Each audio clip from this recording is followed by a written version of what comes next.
ചരിത്രത്തിൽ നിന്ന് പോലും തുടച്ചു നീക്കപ്പെട്ട കേരളത്തിലെ ഏക പുലയരാജ്ഞി. ഈ ചരിത്രം ആരംഭിക്കുന്നത് 4.5 നൂറ്റാണ്ടുകൾക്ക് മുൻപാണ്. ഇന്നത്തെ തിരുവനന്തപുരം ജില്ലയിലെ നെടുമങ്ങാട് താലൂക്ക് ഉൾപ്പെടുന്ന ഭൂപ്രദേശം ഒരു കാലത്ത് ഭരിച്ചിരുന്നത് ഒരു ദളിത് റാണിയായിരുന്നു. എങ്ങനെയാണ് അക്കാലത്ത് ഒരു ദളിത് റാണിയിലേക്ക് ഇത്തരത്തിലൊരു അധികാരം എത്തുന്നത്? പറയാം. തലസ്ഥാന നഗരിയിൽ തന്നെ സ്ഥിതി ചെയ്യുന്ന പുലയനാർ കോട്ടയുടെ അധിപന്മാർ വള്ളുവ രാജാക്കന്മാരായിരുന്നു.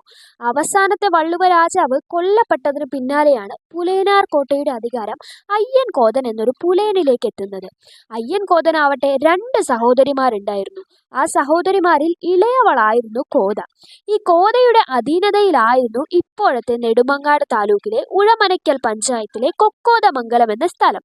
ശക്തമായിട്ടുള്ളൊരു ഭരണം തന്നെയായിരുന്നു അക്കാലത്ത് കോത കാഴ്ചവെച്ചത്. അക്കാലത്തെ എല്ലാ ഭാഗങ്ങളിലും ഉണ്ടായിരുന്നത് പോലെ തന്നെ സാധാരണക്കാരായിട്ടുള്ള മണ്ണിൽ പണിയെടുക്കുന്നവർ താഴ്ന്ന ജാതിക്കാരും അവരെ ചൂഷണം ചെയ്ത് ജീവിക്കുന്ന ഉയർന്ന ജാതിക്കാരും ആ പ്രദേശത്തും ഉണ്ടായിരുന്നു. രാജ്യത്തിന്റെ സുപ്രധാന വരുമാനമാണല്ലോ ടാക്സ്. ടാക്സിന്റെ പേരിൽ താഴ്ന്ന ജാതിക്കാരെ ചൂഷണം ചെയ്യുന്നത് അക്കാലത്ത് വളരെ സാധാരണമായിരുന്നു. കോതറാണി ചെയ്തതാവട്ടെ തികച്ചും വ്യത്യസ്തമായിട്ടായിരുന്നു. സമ്പത്തുള്ള ആളുകളിൽ നിന്ന്, അതായത് ജാതിയിൽ ഉയർന്നു നിൽക്കുന്നവരിൽ നിന്ന് കൂടുതൽ ടാക്സ് പിരിക്കാൻ തുടങ്ങി. നിർധനരായ പാവപ്പെട്ട മനുഷ്യരെ ടാക്സിൽ നിന്ന് ഒഴിവാക്കുകയും ചെയ്തു.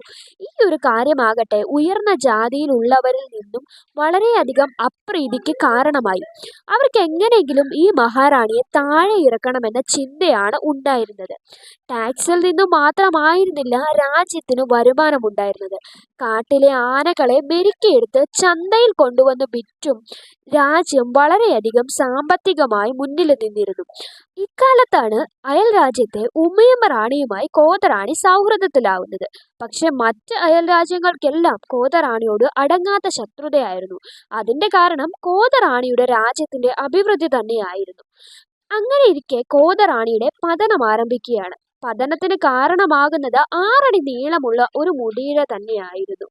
സംഭവം എന്തെന്നാൽ കോതറാണിക്ക് ഒരു മകൾ ഉണ്ടായിരുന്നു, ആതിര റാണി. അതീവ സുന്ദരിയായിരുന്നു ആതിര റാണി. ആ യുവതിയുടെ 6 അടി നീളമുള്ള മുടിയും സൗന്ദര്യവും എല്ലാം അയൽ രാജ്യങ്ങളിൽ പാട്ടായിരുന്നു. അങ്ങനെ ഇരിക്കെ അയൽ രാജ്യമായിരുന്ന ആറ്റിങ്ങൽ രാജ്യത്ത് നിന്നും ഏതാനും വ്യവസായികൾ മൺപാത്രങ്ങളുമായിട്ട് കോതറാണിയുടെ കൊട്ടാരത്തിലെത്തി. അങ്ങനെ അവിടെ വെച്ച് അവർക്ക് ആതിര റാണിയെ നേരിട്ട് കാണാനുള്ള ഒരു സൗഭാഗ്യവും ഉണ്ടായി. മൺപാത്രങ്ങൾ വാങ്ങിച്ചതും പകരം നെല്ലളന്നു കൊടുത്തതും ആതിര റാണിയായിരുന്നു. സ്വന്തം രാജ്യത്ത് തിരിച്ചെത്തിയ വ്യവസായികൾ നെല്ലളന്ന് പാത്രത്തിലാക്കുന്ന സമയത്താണ് 6 അടി നീളമുള്ള ഒരു മുടിയിഴയും കിട്ടി. അങ്ങനെ ആതിര റാണിയുടെ സൗന്ദര്യത്തെയും മുടിയിഴയുടെ ഭംഗിയെയും പറ്റി വ്യവസായികൾ നാടാകെ കഥകൾ പ്രചരിപ്പിച്ചു. അവസാനം അത് ആറ്റിങ്ങൽ രാജാവിന്റെ ചെവിയിലെത്തി. വ്യവസായികളെ മുടിയിഴ നേരിട്ട് കണ്ട് ബോധ്യപ്പെട്ടു. ആ മുടിയിഴ ഒരു സ്വർണ്ണ തളികയിൽ എടുത്തു വെക്കുകയും ചെയ്തു.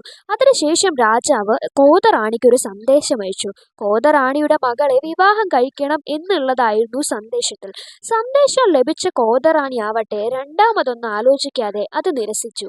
തങ്ങളുടെ രാജവംശം ഇല്ലാതാകും പിന്നിൽ. കോതറാണിയുടെ ആ മറുപടി മുഖത്തടിയേറ്റ പ്രതീതിയായിരുന്നു ആറ്റിങ്ങൽ രാജാവിന്.